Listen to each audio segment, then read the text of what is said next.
Oui, acclamez-le très fort.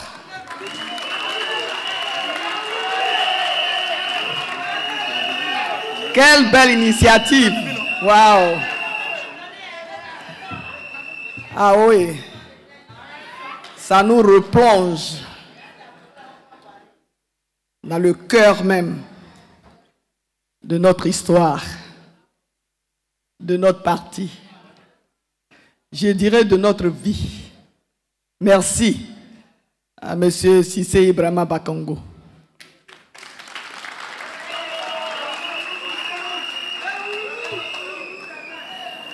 Mesdames et messieurs les membres du directoire, mesdames et messieurs les membres du gouvernement, monsieur le secrétaire exécutif du RHDP, monsieur Cissé Ibrahima Bakongo,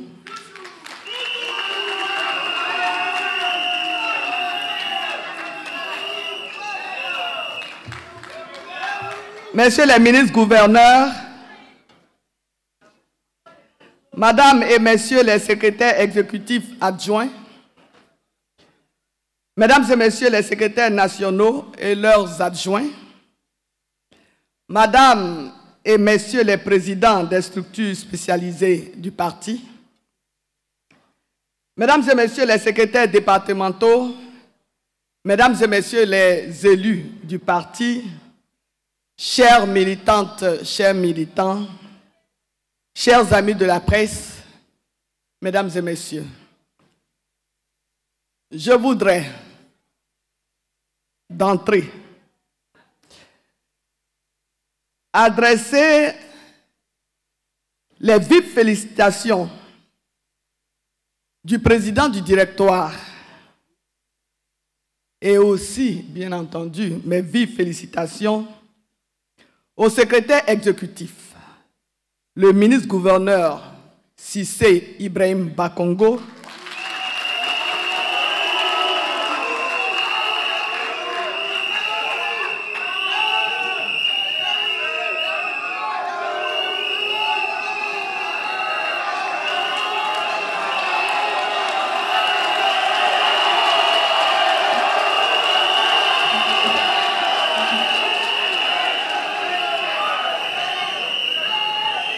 ainsi qu'à l'ensemble de ses collaboratrices et collaborateurs pour cette importante initiative.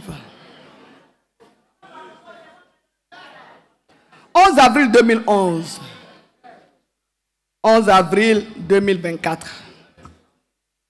Il y a 13 ans, le peuple ivoirien remportait une victoire sur les forces réactionnaires qui ont défiguré notre démocratie, et ça a été largement démontré ici.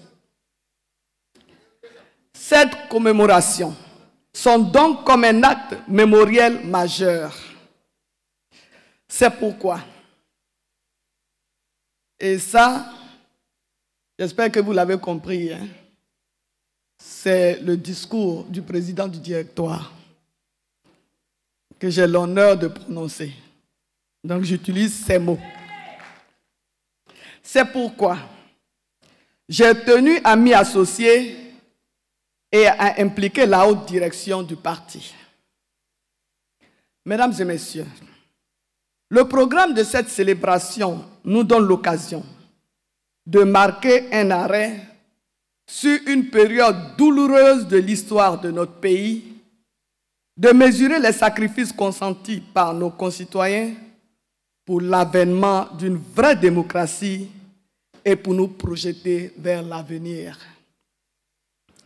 Recevez donc notre satisfaction, car commémorer cette journée du 11 avril 2011 revêt une importance à plusieurs égards. Le 11 avril 2011 est un jour bien particulier parce qu'il a mis un coup d'arrêt aux incertitudes qui planaient sur le devenir de notre pays pour ouvrir une ère d'espérance et de progrès économique et social. C'est pourquoi La commémoration de cette journée doit être vécue comme un acte de réconciliation. Un acte de réconciliation qui s'inscrit dans la droite ligne de la politique de cohésion et de paix civile, inlassablement mise en œuvre par le président de la République, son Excellence M. Alassane Ouattara, depuis son accession à la magistrature suprême de notre pays.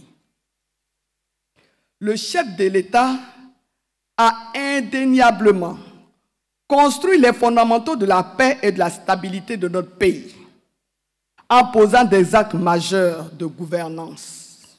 Ça a été dit, mais vous savez que la répétition est aussi une vertu. Sous son Excellence, M. Alassane Ouattara, la réconciliation n'est pas un vain mot. Elle se bâtit par des actes concrets pour stabiliser et apaiser la nation.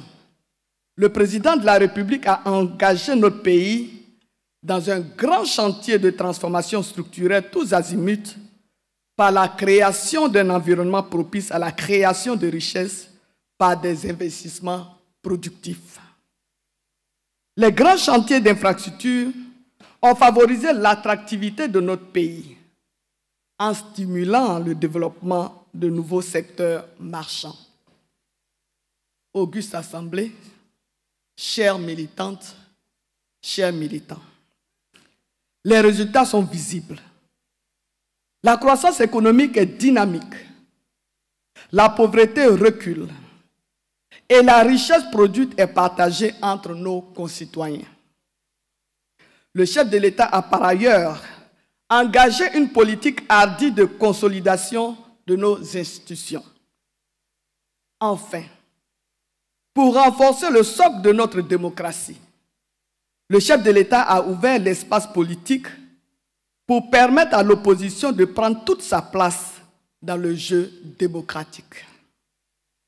Des mesures de grâce et d'amnistie ont été initiées et prononcées par le chef de l'État pour renforcer le climat d'apaisement général. Au total, le président Alassane Ouattara est un grand chef qui a su montrer à son peuple le chemin du pardon et de la réconciliation. La Coupe d'Afrique des Nations organisée en Côte d'Ivoire au mois de janvier dernier, sous l'impulsion du président de la République, a montré à suffisance ce que peut réaliser une nation quand elle est rassemblée. Le travail mémoriel que vous accomplissez aujourd'hui contribue justement à consolider cette paix et aussi consolider le pardon. Nous ne pouvons donc pas faire moins que le président Alassane Ouattara. Ainsi, notre capacité à aller de l'avant doit être plus forte que les tragédies que notre pays a dû affronter pendant les heures sombres de son histoire. C'est cette force de rédemption et de transcendance que je voudrais saluer au moment où nous nous acheminons vers la clôture de cette importante journée. Nous devons donc avoir la force de pardonner et de rassembler, comme le fait chaque jour le président de la République, son Excellence M. Alassane Ouattara.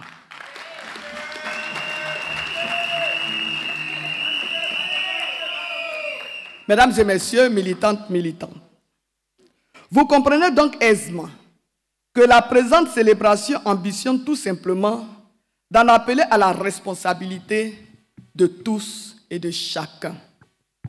Cette responsabilité nous appelle à faire de notre pays une terre de générosité, une terre d'espérance, une terre rassemblée.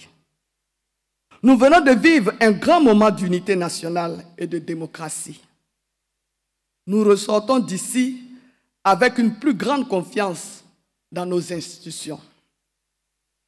Pour notre parti, le RHDP, cette commémoration est un appel à promouvoir des valeurs de cohésion et de rassemblement.